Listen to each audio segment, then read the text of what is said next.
मित्रों, वैदिक ज्योतिष केंद्र में आपका स्वागत है।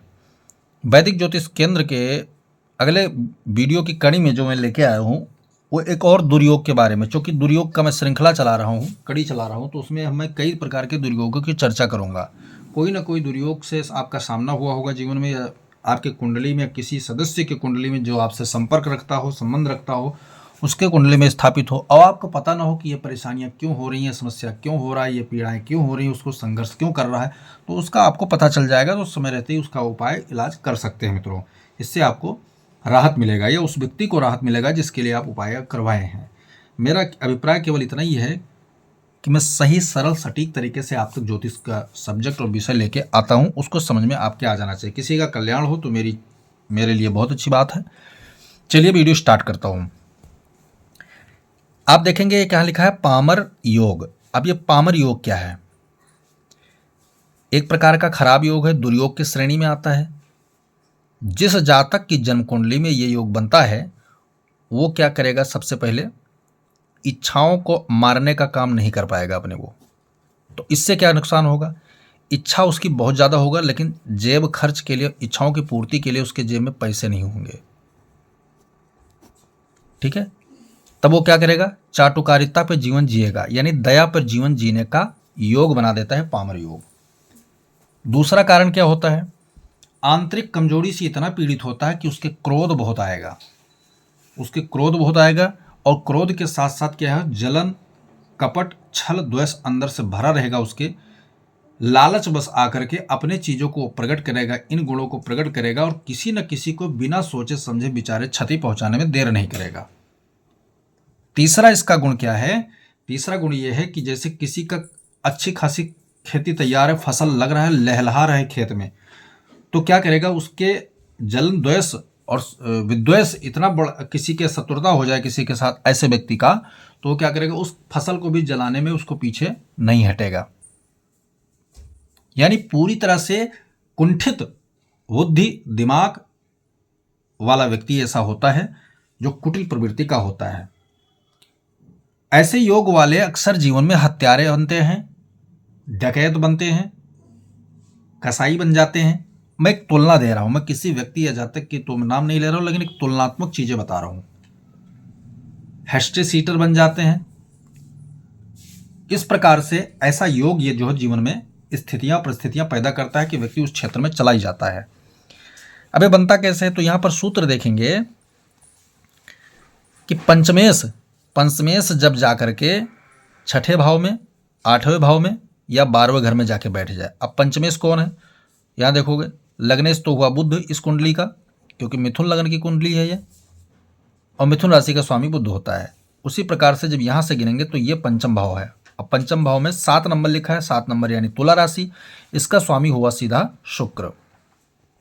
ठीक है, अब शुक्र ग्रह जाकर के छठे भाव में, 8वें भाव में या फिर 12वें घर में बैठ जाए, तो 12वें घर में तो बनेगा नहीं क्योंकि वो स्वराशि का हो जाएगा, तो वहां पर ये स्थितियां इतनी अच्छी नहीं बनेंगी जिस योग के लिए चाहिए। अष्टम भाव में जब बैठेगा तो ये क्या हो, शत्रु राशि में आ गया,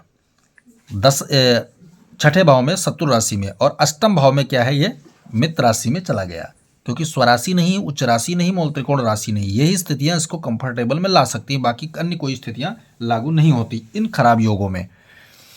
अब ये तो ये पहले से जाकर खराब हो गया। दूसरा क्या है, इसके शत्रु ग्रह और इस राशि के मित्र या शत्रु ग्रह आ जाएं, जैसे सूर्य को यहाँ हमने बिठाया है, सूर्य जब आकर एक यहाँ बैठ जाएगा तो इसके बल को और ज़्यादा बढ़ा देगा। कौन से बल को, खराब बल को।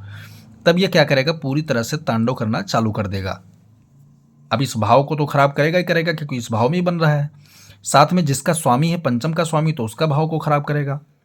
ये दोनों ट्रांसफर किसको करेंगे, लगन भाव को करेंगे, तो इस व्यक्ति का ये दोनों चीज़ खराब हो जाएगा।